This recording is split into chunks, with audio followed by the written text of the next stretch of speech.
You know, when you hear the name Iran, it's easy to just think of modern headlines. But what if I told you that's just the latest chapter in this epic story? A story about the world's first superpower, about incredible culture, conquest, and revolution. So let's trace that journey from ancient Persia to the republic we know today. And that brings us to the big question we're going to tackle.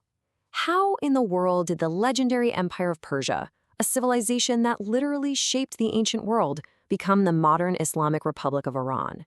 It's a huge transformation and honestly one of the most important stories of the last century. All right, before we dive deep into the past, let's get our bearings. A few key facts about the country itself, just to set the stage. Okay, first things first, you've got to understand where Iran is to get its history. It's right there in Western Asia, with coasts on the Caspian Sea and the Indian Ocean.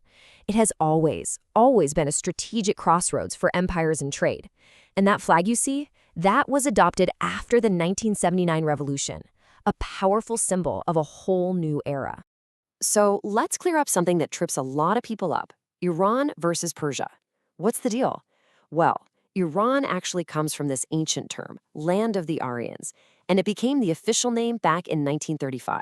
Persia is the name that Westerners used for centuries, and we can thank the ancient Greeks for that. So today, think of it like this.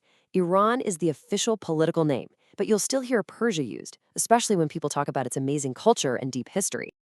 And just to give you a sense of scale, we're not talking about a small country here. With a population of over 77 million people, Iran is one of the most populous nations on the entire planet. So keep that scale in mind as we journey deep into its ancient past. To really, and I mean really understand modern Iran, we have to wind the clock way back to its origins as one of the very first superpowers in human history. So the story really gets going with early kingdoms like the Medes, who were the first to unify the whole region. But the game completely changed in 550 BCE. That's when Cyrus the Great established the Achaemenid Empire, what we often call the First Persian Empire. Fast forward a few centuries and the Sasanian Empire rises, becoming a dominant world power right alongside the Byzantine Empire. And just look at this. These are the ruins of Persepolis, the unbelievable ceremonial capital of that first Persian Empire. It's just a stunning, real-life connection to that ancient power. It's no wonder it's a protected UNESCO World Heritage Site today. To really wrap your head around this, at its peak, the Achaemenid Empire was the biggest thing the world had ever seen. I mean, it stretched from the Balkans in Europe all the way to India's Indus Valley. This wasn't just some regional power, it was the planet's first true superpower. But, no empire lasts forever, right? So next, we're going to see how two huge invasions completely reshaped this ancient civilization and sent it down a totally new path. The first major shock to the system came in 330 BCE, when Alexander the Great and his conquests brought that mighty Achaemenid Empire to an end. Then, almost 1,000 years later, another event happens that completely transforms the region, the invasion by Rashidun Muslims. This ends the Sasanian Empire and kicks off the gradual conversion of the population from their ancient religion, Zoroastrianism, to Islam. But here's the really amazing part. Even after being conquered, Persian culture didn't just survive, it flourished. As this quote gets at, Persian literature, philosophy, and science became foundational. I mean, they were major building blocks for the entire Islamic Golden Age, influencing the whole world for centuries.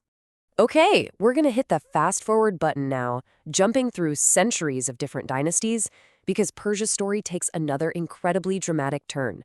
We are now landing in the turbulent 20th century, a period of intense change that forged the Iran we know today.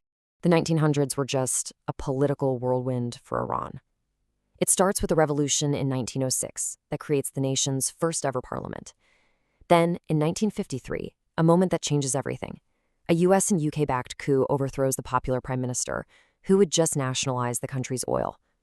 That act of foreign intervention planted seeds of resentment that grew for decades and ultimately culminated in the massive Iranian Revolution of 1979. And these two pictures side by side, wow, they tell you everything you need to know about the shift.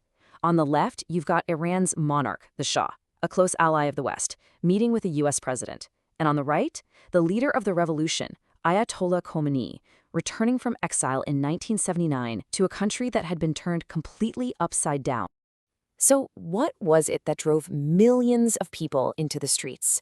Well, it was this powerful mix of anger over foreign influence, especially from the West, and this deep, deep frustration with the political repression and autocratic rule under the Shah. These feelings united millions of Iranians from all walks of life and ultimately led to his overthrow. So this revolution creates a brand new and really unique political system. Let's take a quick look at how the Islamic Republic of Iran is actually governed. The system they came up with is, well, it's like nothing else really. It's a hybrid, blending the authority of a religious theocracy with the structures of a democracy. What that means is you have institutions that are directly elected by the people, like a parliament and a president, but all of their power is overseen and ultimately checked by unelected religious body. At the very top, you have this kind of dual leadership. There's an elected president who runs the day-to-day government, but the ultimate authority, the person with the final say, is the supreme leader. He's appointed for life, serves as commander-in-chief, and has the last word on all major state policies. He holds just immense power over every part of the government. And then there are three other groups you absolutely have to know about. There's the Assembly of Experts, a group of clerics who choose and oversee the supreme leader. Then you have the very powerful Guardian Council. Think of them as gatekeepers. They approve all candidates for office and can veto any law they don't like. And finally, you have the Parliament, or Majlis, whose members are elected by the people to write those laws in the first place. So, from the world's first superpower under Cyrus the Great, all the way to the complex Islamic Republic of today, Iran's story is just one of incredible resilience and radical change. Its long, long journey has left a huge mark on the world, leaving us with a final fascinating question: what will its next chapter hold?